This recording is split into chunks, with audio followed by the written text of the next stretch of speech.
to hit a Botswana-flagged oil tanker heading toward an Iranian port on Karg Island. Among the Iranian strikes, one attack killed an Indian national at Kuwait's airport and injured more than 60 others. According to Kuwait's foreign ministry, the strike had among the highest number injured in the region in an Iranian strike since the fighting started.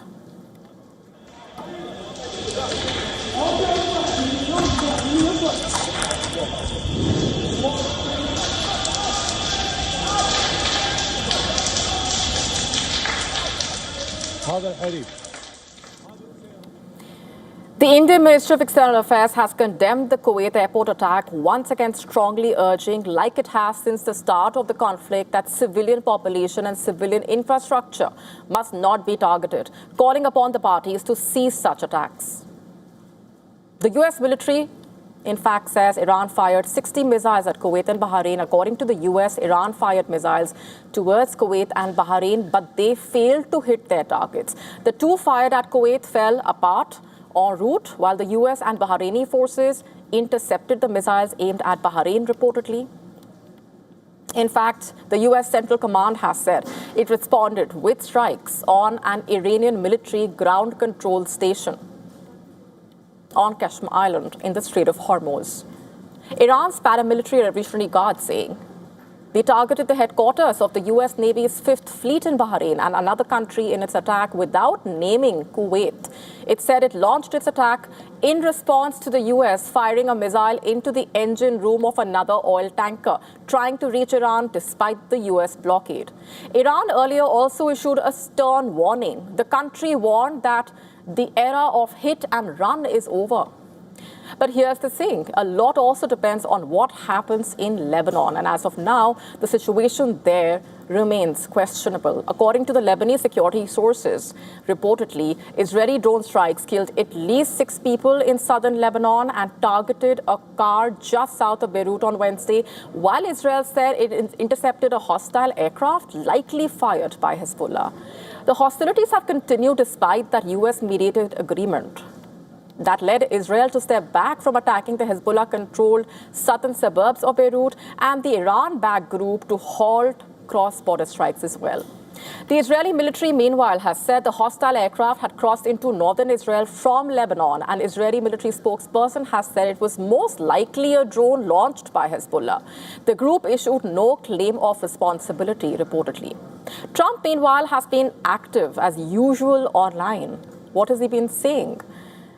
In fact, the president earlier posted an image of himself in some kind of a mirror or set of mirrors, creating that distorted effect in the reflection. As you can see, the caption saying, Trump 007. So that's Trump's latest claim amid all that's been happening, presenting himself as a British super spy, James Bond. Also in what comes across as a major embarrassment for the United States. According to a BBC report, Iran has damaged 20 US military sites since the start of the war itself. The report saying satellite images and videos analyzed by BBC Verify show this, suggesting the attacks are more extensive than publicly acknowledged. Where does that leave us? Does the latest round of tensions mean Trump has not been able to rein in Netanyahu? And the question remains, what happens here onwards between Iran and the US? Given the latest developments and the action on the ground, will a breakthrough emerge, or will the region continue to remain on edge, just inches away from a full-blown war?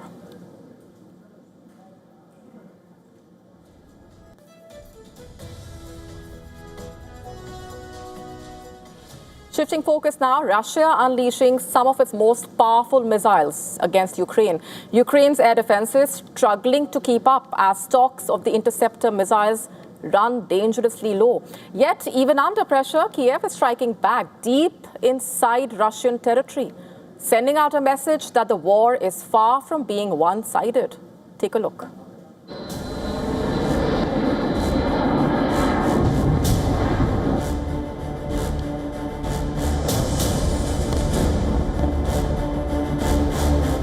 The skies over Ukraine are becoming harder to defend. Night after night, Russia is launching waves of drones, cruise missiles, ballistic missiles and hypersonic weapons at Ukrainian cities. Unlike slower drones, ballistic missiles plunge towards their targets at tremendous speeds. Hypersonic weapons such as the Zircon are even more difficult to intercept, compressing reaction times and testing air defense systems to their limits. The pressure is beginning to show. Recent footage from Kyiv paints a stark picture. In the Golosivsky district, 4 Russian missiles slammed into targets in less than a minute. There were no interceptions, no explosions in the sky, just impact after impact. The devastation shows what President Volodymyr Zelensky has been warning. Ukraine's missile defense stocks are running thin. Zelensky has repeatedly appealed to both the US and Europe for additional air defense systems and interceptor missiles. He is urging Washington that shortages are becoming critical, but Western allies face their own production bottlenecks and depleted stockpiles, making immediate deliveries difficult.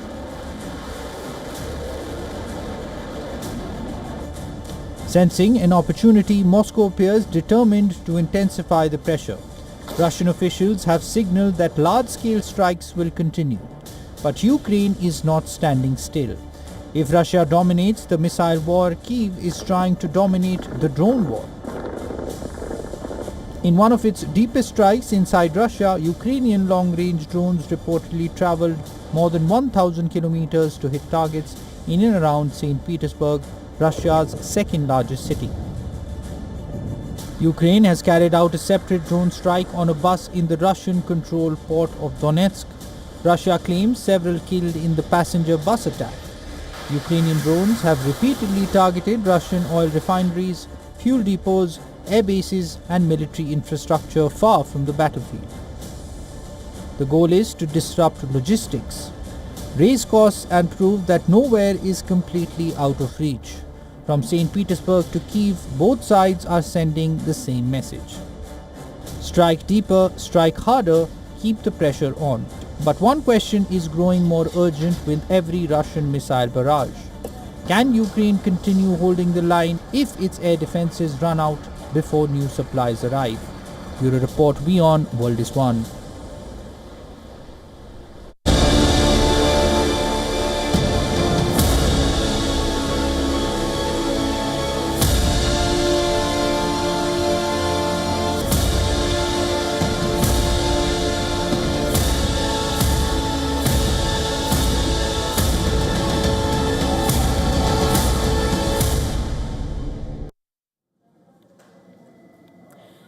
Even as Israel fought on multiple fronts, whether it's Iran, the continuing hostilities with Hamas, the clashes with Hezbollah, the country's defense industry reportedly achieved an unprecedented milestone while all that has been happening. Far from slowing demand, the conflicts appear to have strengthened global interest in Israeli military technology, as Israel recorded its highest ever annual defense exports in 2025, marking a 5th straight year of record-breaking sales. And according to reports, Israel's defense exports surged nearly 30%, reaching almost $19.2 billion in 2025. And that, by the way, is up from the previous record of $14.8 billion in 2024. The Asia-Pacific region registered one of the sharpest increases. Israeli arms sales there climbed from roughly $3.4 billion in 2024 to $6.1 billion in 2025. The increase followed a series of reforms approved by Israel's defense ministry last year. Those measures included what the Israel Defense Ministry reportedly described as a significant easing of export licensing requirements and a substantial expansion of the list of countries eligible to receive Israeli defense exports. And as per reports, government-to-government deals accounted for more than half of the total exports, generating around $10 billion while 53% of all exports came from contracts valued at more than $100 million each. In fact, the demand reportedly remains strong in Europe, despite some Western European governments cancelling contracts, sanctioning Israeli defense firms, or excluding them from defense exhibitions because of the war in Gaza. According to Israeli officials, Israel's quote-unquote unprecedented operational achievements during recent multi-front conflicts, including 2 major rounds of fighting with Iran, drove international demand for Israeli military technology and helped exports cross the $19 billion mark for the first time. Europe, meanwhile, emerged as the largest buyer, accounting for 36% of the total exports, or $6.9 billion. That figure was boosted by Germany's $4.6 billion purchase of the Arrow 3 long-range missile defense system. In fact, the Asia-Pacific region followed with 32% of exports. North America, meanwhile, accounted for 13% of exports. While Latin America and Sub-Saharan Africa each represented 2%, West Asia and North Africa accounted for 15% of the Israeli defense exports, up from 12% in 2024. Which, by the way, includes countries like the UAE, Bahrain, Morocco. Remember, during the recent Iran war, Israel sent an Iron Dome air defense system and personnel to the UAE. And according to reports, air defense systems, missiles, rockets represented the largest export category, standing at 29%. Civilian systems and optoelectronics jumped sharply to 22% from 6% a year earlier. Manned aircraft and avionics, radar and electronic warfare systems, and command and control technologies, meanwhile, also contributed significantly to Israel's record-breaking export figures.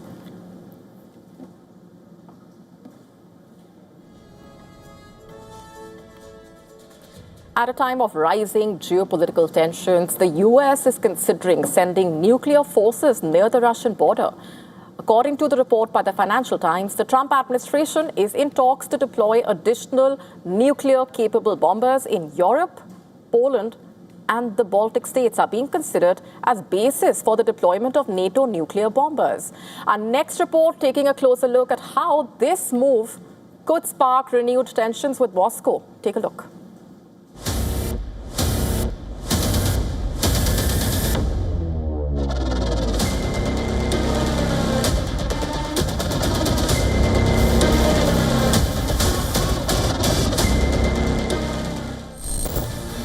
For decades, one principle has helped prevent a direct clash between the world's biggest military powers: fear. The fear that any nuclear conflict could spiral beyond control. That fear shaped the Cold War. It still shapes military planning today. But now, reports suggest a major shift could be underway. According to a Financial Times report, the United States is discussing whether to expand its nuclear sharing arrangements within NATO, potentially allowing more European countries to host aircraft capable of delivering US nuclear weapons. The discussions reportedly involve NATO's eastern flank, including countries closer to Russia. No agreement is said to be imminent, but talks are underway through NATO channels. Nuclear-capable bombers or strike aircraft are currently deployed in the United Kingdom, France, Germany, Italy, Belgium, and the Netherlands. According to reports, Poland and the Baltic states are eyed as bases for NATO dual-capable aircrafts.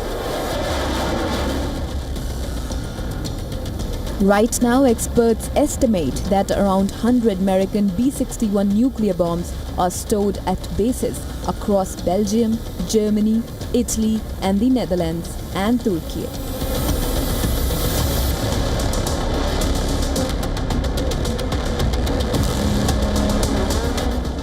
The move comes as the Trump administration pushes European allies to shoulder a greater share of conventional defense responsibilities while maintaining the American nuclear umbrella. Reports say Washington wants to reassure allies that reduced conventional deployments do not mean reduced security commitments. Moscow has repeatedly portrayed NATO's military buildup near its borders as a threat. Any move to place additional nuclear-capable aircraft closer to Russia could heighten tensions at a time when relations are already at their lowest point in decades. And concerns about nuclear escalation are no longer limited to Europe. Chinese People's Liberation Army General Meng warns that nuclear risk is increasing globally. The warning comes as wars in Ukraine and West Asia continue to reshape global security calculations. For now, these remain discussions, not decisions. International arms control disarmament and the non-proliferation regimes have been severely eroded. A series of nuclear arms control guardrails have collapsed. The two countries with the largest nuclear arsenals have entered the vacuum with no treaties, no verification, and no dialogue. Diplomats say dialogue must continue despite differences. Military planners stress safeguards and clear communications. Analysts point to arms control gaps and fractured crisis channels as the real and present danger. Bureau Report, WION World is One.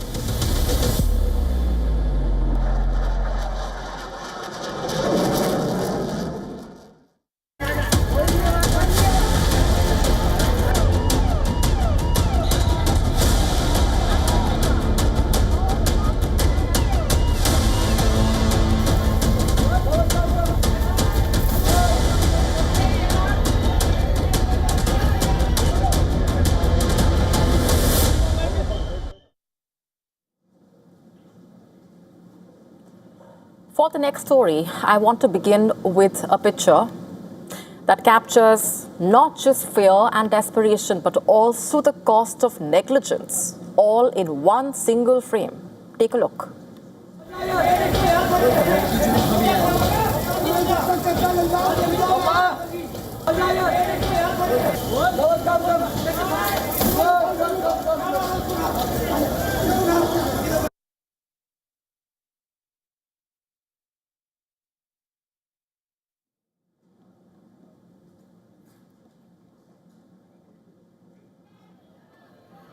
A hotel guest trapped inside a burning hotel in South Delhi's Malvinagar was forced to make an impossible choice: stay inside and risk being overcome by smoke and flames, or jump. And that's exactly what happened.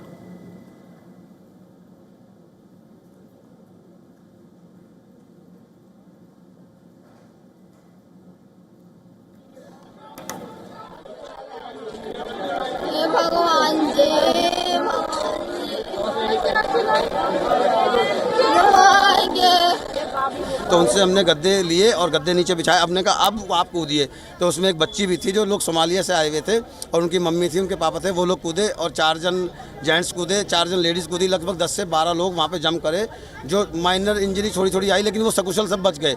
इस दौरान हम लोग police को और fire को और ambulance को call कर रहे थे, और जब तक फायर ब्रिगेड और पुलिस और एम्बुलेंस लोग आते तब से 10, 12, 15 लोग बच चुके थे। उसके बाद फायर ब्रिगेड आई और आग अपना मंजर, भयानक मंजर कर चुकी थी। आग बहुत बढ़ चुकी थी। ये राधा रानी, ये महादेव,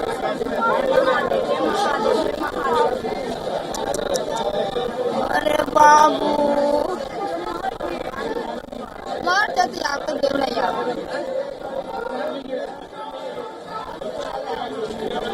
ये भगवान। Those are heartbreaking visuals.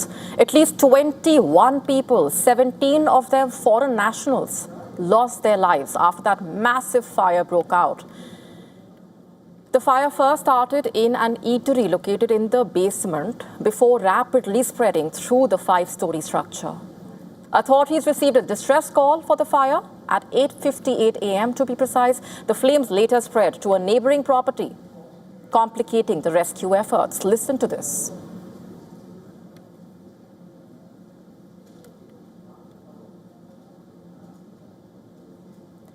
The hotel is located in the narrow lanes of the Hosrani area, a location that itself posed challenges for the emergency responders trying to reach the site. And at the time of the fire, reports suggest there were more than 40 guests inside the building. Most of them were foreign nationals who had to come to Delhi for medical treatment.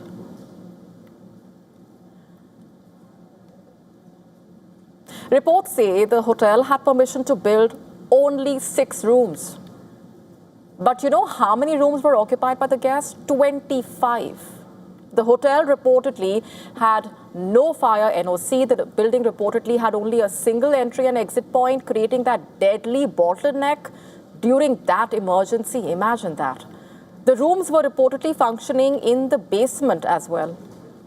And while the investigators are still ascertaining the exact cause of the fire, there is a big question which is now being raised. How exactly was a hotel with so many alleged safety deficiencies even allowed to operate in the first place? The findings pointing to a pattern of serious violations that may have turned a fire into a mass casualty disaster. Even as the guests fought for their lives, rescuers were paying a price of their own. At least 10 Delhi police personnel were injured during the rescue operation, and they were among the first to reach the scene. Officers suffered smoke inhalation and other injuries while breaking the windows, entering the smoke-filled rooms, and then evacuating the trapped guests. The incident has now prompted a criminal investigation, with the police registering a case of culpable homicide, reportedly. Prime Minister Modi has expressed grief over the loss of lives. He has announced the relief of 2 lakh rupees for the next of kin of those killed, while the injured will be given 50,000 rupees each. The Delhi Chief Minister, meanwhile, also condoled the tragic loss of lives in that devastating fire incident.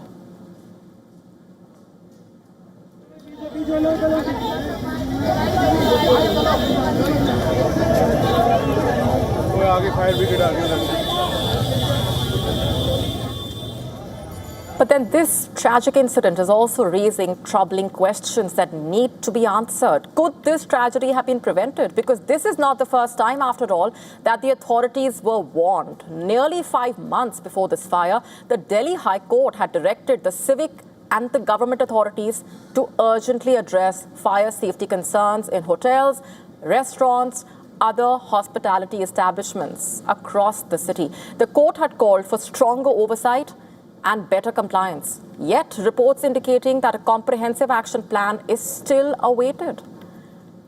And that brings us to the painful reality of today. This is not an isolated incident. It's a part of a disturbing, troubling pattern. In February 2024, the Alipur factory fire claimed 11 lives. In May 2022, the Mundka commercial building fire killed 27 people. In December 2019, the Anaj Mandi factory fire left 47 people dead, more than 50 injured. The same month, a cloths go down fire killed 9 people.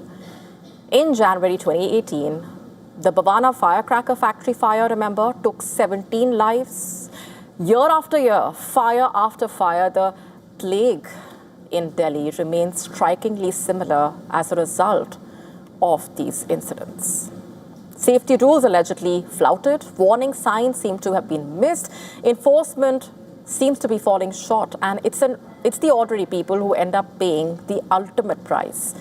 21 people have lost their lives in Delhi today. And with that, continues to grow the need for accountability and answers.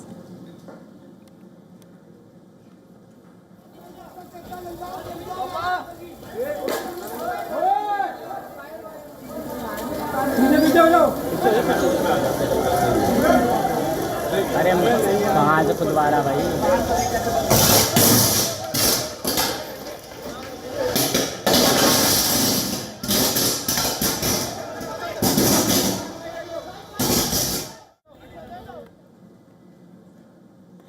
The Israel-Hezbollah conflict continues to push the region towards a dangerous escalation. Despite that fragile ceasefire aimed at preventing a full-blown war, Israel has kept up its strikes across southern Lebanon, killing hundreds of people. Over 1 million people have been displaced. The situation is grim, to say the least.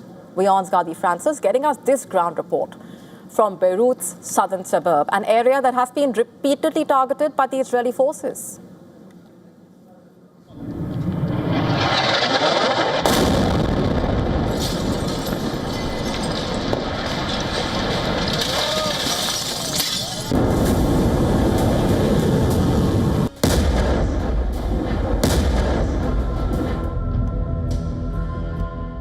Thick smoke billows across southern Lebanon, while the Israeli flag flies over the strategic Beaufort castle, captured by Israeli forces 2 days earlier. Israel continues its military campaign against Hezbollah despite a US-mediated understanding that had temporarily averted strikes on Beirut's southern suburbs. US President Donald Trump urged Israeli Prime Minister Benjamin Netanyahu to hold back from targeting the Lebanese capital in order to prevent a wider regional escalation. As you can see, rockets have hit these buildings. You can tell from the amount of the destruction what kind of strikes were carried on. According to the reports, around 300,000 Lebanese homes were destroyed in the past 3 years. Most of these have been destroyed while it was linked a ceasefire. So in the times of ceasefire, around 60,000 Lebanese homes were destroyed in 2024 and 2025. And in 2026, around 60,000 homes were destroyed by the Israeli strikes. And the dystopia is that they still call it a ceasefire, while they think that a ceasefire is not attacking Beirut, and they remain restrained in Beirut. Every day, on the hour, there are people being killed in South Lebanon, and there are homes being destroyed in South Lebanon, and there are whole towns that have been reduced to rubble in the border line. Under the understanding announced earlier this week, Hezbollah agreed to halt cross-border attacks, while Israel stepped back from threatened strikes on Hezbollah strongholds in Beirut. But the apparent de-escalation has done little to calm fears in Lebanon, where Israel has vowed to press ahead with operations in the south. Geneva Conventions and international humanitarian law state the implementation and preservation of safe passages to these villages. This is a main demand today, which we should be aware of and demand. Klea village is deeply saddened by the hit on the son of the town, the doctor and his 2 children who are university students, while they were on the road, returning from their university exams.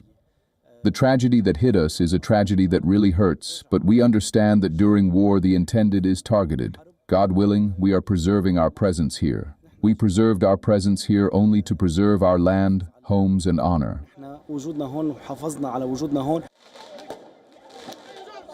According to Lebanon's health ministry, nearly 3,500 people have been killed in Israeli attacks since March, including women, children, and medical workers. Israel has since launched its deepest incursion into Lebanon in more than 2 decades, while Hezbollah has responded with missiles and drone attacks. Even as the conflict rages on, diplomatic efforts continue behind closed doors. Lebanese and Israeli officials are meeting in Washington for a second straight day of US-facilitated talks, their 4th direct encounter since the war began. The Lebanese government has attended the talks despite strong objections from Hezbollah, highlighting growing pressure to find a way out of the conflict. The Israeli drone is above our heads all the time in Lebanon, in war days, in ceasefire days, in the night, in the daytime, in the south and south Lebanon, in southern suburb of Beirut, in other areas of Beirut, and even in the north. The Israelis are watching the Lebanese people 24/7, and this is also a breach that nobody is talking about. The standards have been raised so much that these have become normal. As long as no civilians are dying, no children are dying, nobody is talking. But the problem, unfortunately, is that even when children are being attacked in the daytime, in the buzzing hours of school time, when Beirut was hit several times in 1 minute, nobody even spoke about it. So we are talking about a battlefield that has now become normalized to be there. It is normal for people to be killed every day in Lebanon.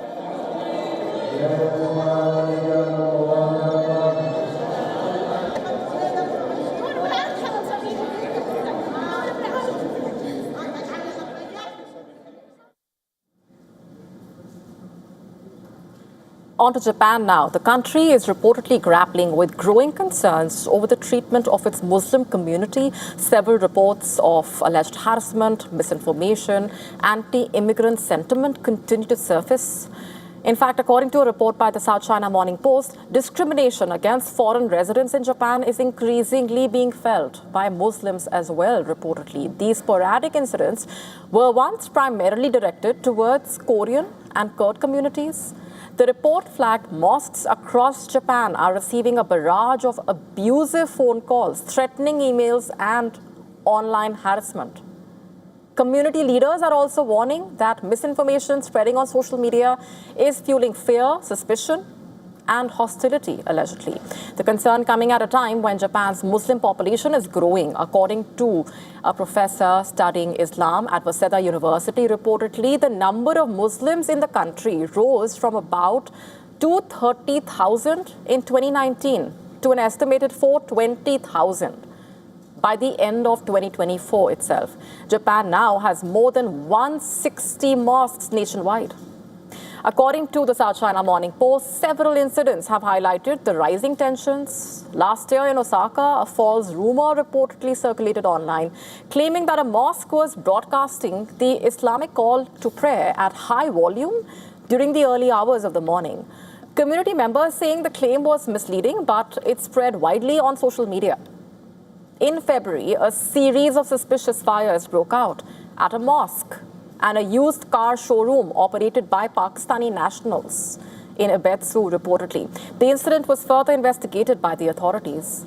Several mosque projects have also faced local opposition, reportedly, with disputes emerging in different parts of the country over construction plans and community concerns. In one such case, a mosque built by Pakistani nationals drawing flack, authorities say the structure was built without the required permits, allegedly under Japan's city planning regulations.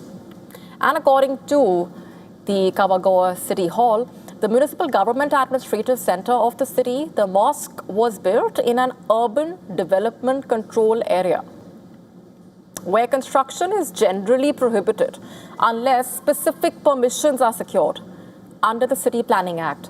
The case is now under review for possible demolition. Meanwhile, the Pakistani embassy has distanced itself from the project, saying all religious construction must comply with the local laws. It clarified that Ambassador Abdul Hamid attended the inauguration of the mosque after being informed that all permits under Japanese law had been properly secured. The embassy urged Pakistanis to fully comply with the Japanese laws.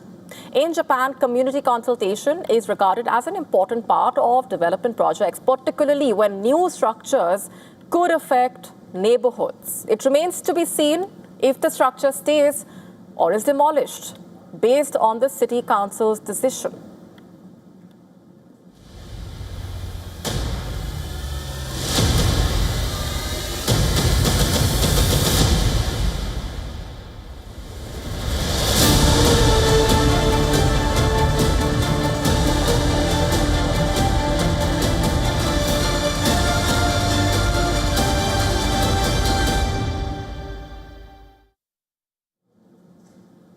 Our next story focuses on a playbook. Donald Trump's global endorsement playbook. It's rapidly expanding, it seems, beyond American borders and into the heart of democratic elections around the world. From South America to Europe, Trump has increasingly taken the unusual step of publicly backing foreign leaders and political candidates ahead of the crucial national elections. The latest flashpoint, in fact, being Colombia. Trump has publicly endorsed the firebrand, far-right lawyer and businessman known across the country as what refers to as the Tiger. Esprella surged into the presidential runoff under the banner of his movement, which basically is loosely translated into Defenders of the Homeland. His platform centering on a hardline mano dura or iron-first approach to security. And he has promised an aggressive crackdown on drug cartels, an end to peace negotiations with the armed groups, and the construction of 10 mega prisons. And he has openly modeled his rhetoric and political style on Donald Trump and El Salvador's president. Therefore, Trump's endorsement is both symbolic and also strategic. But then Colombia is far from the only country where Trump seems to have taken a keen interest. In Brazil, the focus has been on Flavio Bolsonaro. He is a senator and son of former President Bolsonaro. In fact, Flavio is positioning himself as a major contender for the 2026 presidential election. He has sought to tap into the global conservative movement closely associated with Donald Trump. And Flavio's relationship with Trump received international attention when the US president hosted him for a private meeting in the Oval Office. And their meeting coming just months ahead of the presidential elections in Brazil. But then the most dramatic case, it seems, of Trump's alleged interference is Venezuela. After years of confrontation with Nicolas Maduro's government, the Trump administration moved beyond sanctions and diplomatic pressure, remember, that targeted US-led operation resulting in Maduro's capture in January and transfer to the United States to face criminal charges. The event was a historic shift in Venezuelan politics as well, of course. And this is one of the most direct instances of US involvement in the political future of a South American state.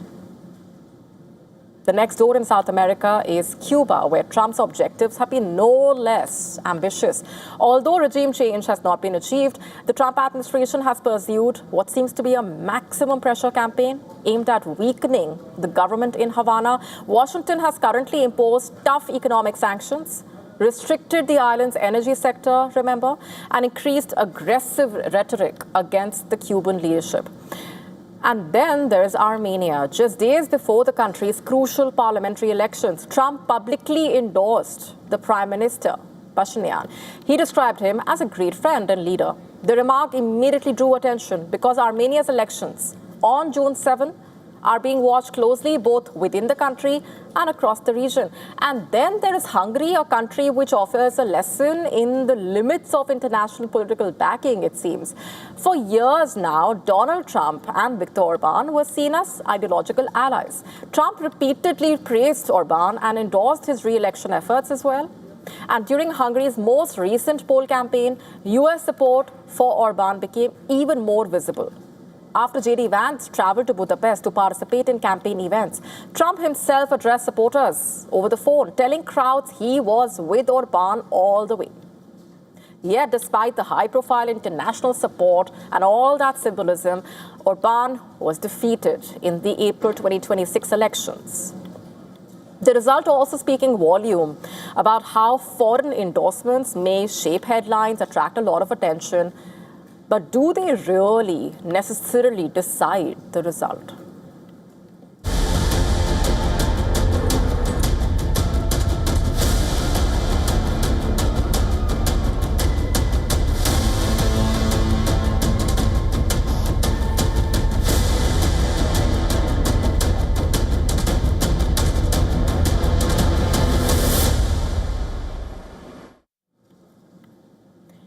A major power struggle at the top of America's intelligence establishment, raising more questions than answers about who really is in charge of US intelligence. At a time when Washington is already confronting a war with Iran, the tensions have been shooting up while also facing multiple security challenges across the world. According to a Reuters report, the CIA and the Office of the Director of National Intelligence, ODNI, are locked in a bitter dispute over intelligence sharing. access to classified information, and also control of some of America's most important national security assessments. But to understand why this feud matters, really, it's important to first understand how America's intelligence system actually works. The United States has 18 intelligence agencies, the CIA being the country's premier foreign spy agency as such, responsible for covert operations, human intelligence collection, some of America's most sensitive overseas missions. And above those agencies sits the Director of National Intelligence, a position created after the September 11 attacks, after investigations found that intelligence failures and poor information sharing led to the deadly attacks.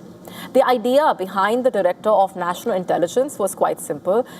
In order to make sure all of America's intelligence agencies work together and prevent any disputes from undermining national security.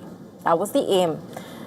But almost 2 decades later, that very system appears to be under strain.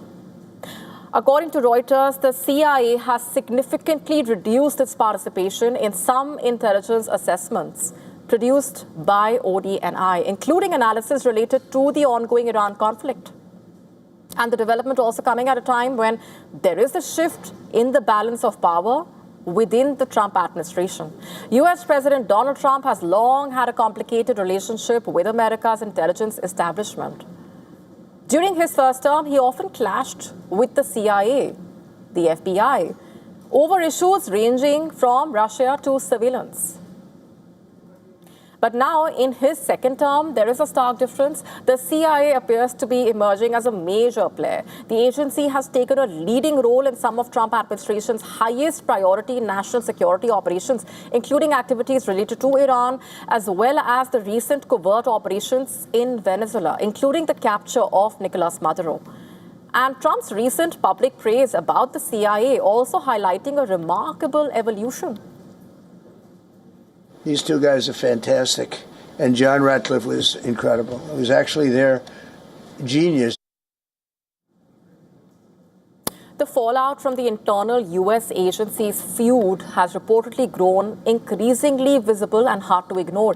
The CIA and the ODNI reportedly increasingly operate as separate analytical agencies, with the CIA no longer regularly contributing to some national intelligence assessments, including reports related to Iran, reportedly. The dispute has also spilled into personnel and security matters, it seems. Remember, Tulsi Gabbard allegedly revoked the security clearances of 37 current and former officials, a move that sparked controversy after it revealed the identity of an undercover CIA officer serving overseas. Last month itself, the feud entered public view when a CIA officer told a US Senate panel that the agency blocked access to intelligence sought by Gabbard's task force during a review of COVID-19 origins, an allegation that basically has since triggered an investigation.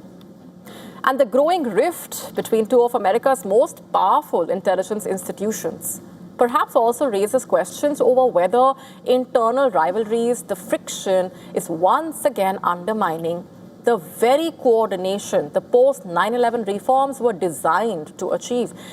And with America engaged in that conflict with Iran, the timing of the feud also is hard to ignore.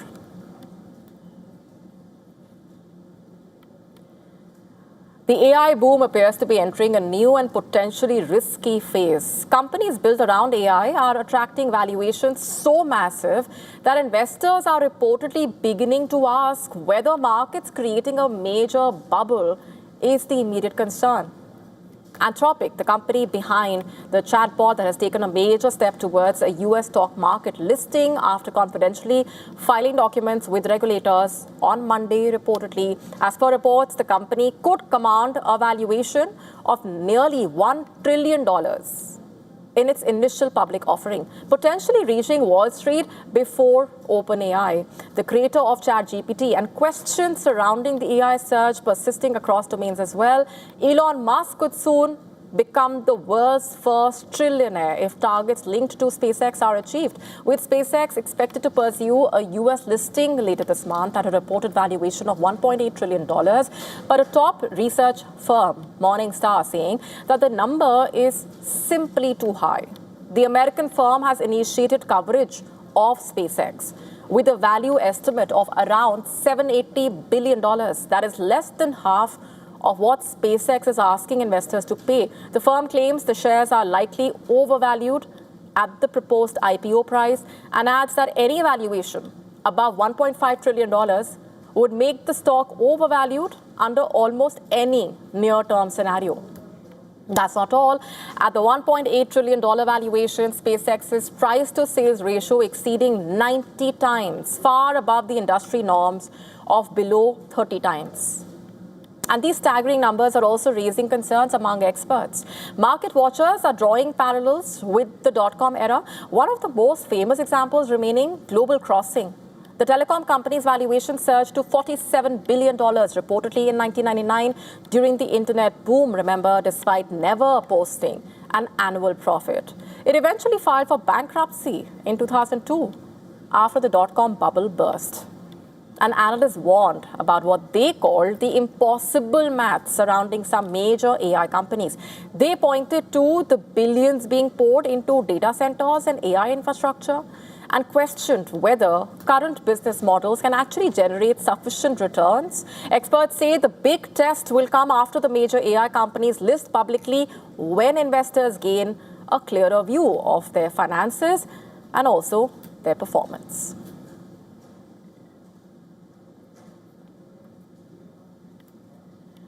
Mosquitoes are a menace. They are humanity's deadliest enemy, perhaps. According to WHO, they cause an estimated 700,000 deaths worldwide every year.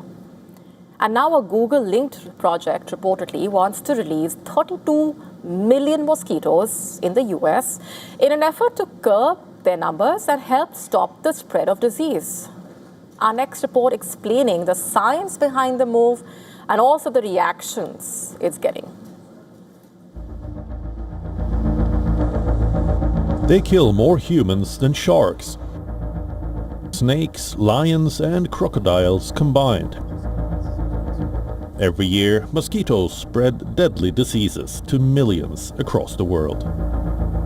They are among the smallest creatures on Earth, yet they are responsible for more human deaths than any other animal.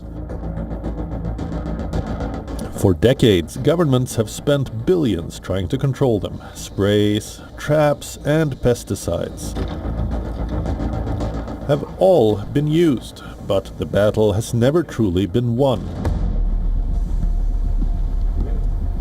Now, scientists want to try something very different. A company called Verily, owned by Google's parent company Alphabet, is seeking approval from US Environmental Protection Agency to release up to 32 million specially bred mosquitoes across parts of California and Florida over the next 2 years.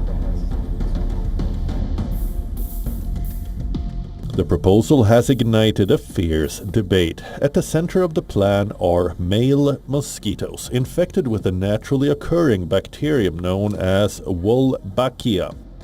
The males do not bite people, but when they mate with wild female mosquitoes, the eggs fail to develop properly. Over time, mosquito populations can shrink dramatically. Mosquito é método natural. It's a natural, self-sustaining method because once we implement it, we don't need to come back to it. And it's safe because Wolbachia doesn't spread to humans. It won't cause illness in humans and won't cause any problems for the environment or for other animals. The idea may sound like science fiction, but it has already been tested. The Google-backed firm had already released 1 million sterile mosquitoes in California in 2017. Another trial conducted by a British company, Oxitec, was deemed a success in 2022. Supporters say the method could become a powerful weapon against mosquito-borne illnesses, but critics remain unconvinced. the proposal has triggered concern among some environmental groups. Tennessee Republican Representative Tim Burchett is questioning the move, warning against interfering with nature.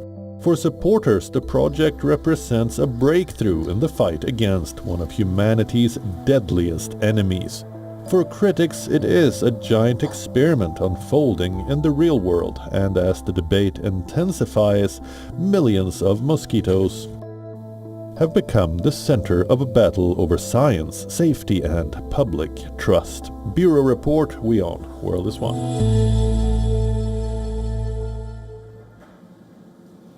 In what could be a game changer for bladder cancer patients, a drug reportedly could change their lives by sparing them a life-changing surgery. Let's break it down for you. As far as bladder cancer is concerned, advanced or aggressive forms are often treated with surgery, which basically involves removing the entire bladder. And what that means is patients then have to have alternative ways to pass urine.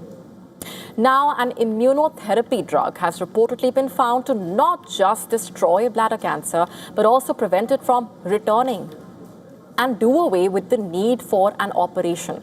A trial reportedly led by the Institute of Cancer Research London found that adding the drug to chemotherapy and radiotherapy reduced the risk of the disease coming back while avoiding the need for surgery.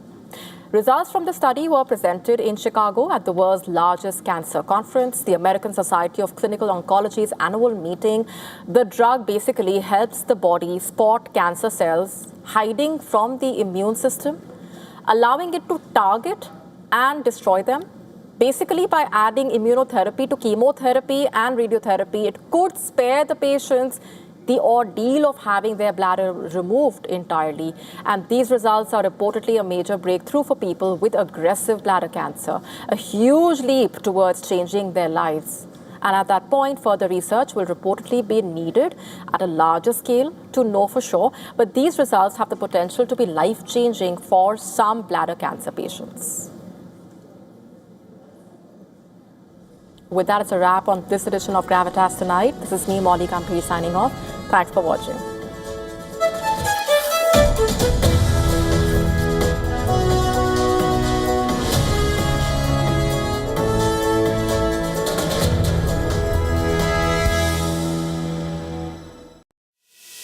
In this rapidly changing world, is your health keeping pace? Best practices and breakthroughs busting the hype with real insights. The timeless power of yoga and ancient healing. Good food, good mood. Small steps, big impact. Your health matters. Only on WION World is One. Because nothing matters more. Get the latest updates. Destroy their Breaking missiles news. and raise their... Credible, clear, continuous. Experts across aisles. Diverse voices, one platform. WION World is One. In West Asia, every move shifts the world's balance. Wars, ceasefires, alliances, power never stands still. From Tehran to Tel Aviv, from Damascus to Doha, the West Asia Post cuts through the chaos to reveal the region that shapes the world. Because what happens in West Asia never stays in West Asia. This is the West Asia Post, the region's story, the world's impact.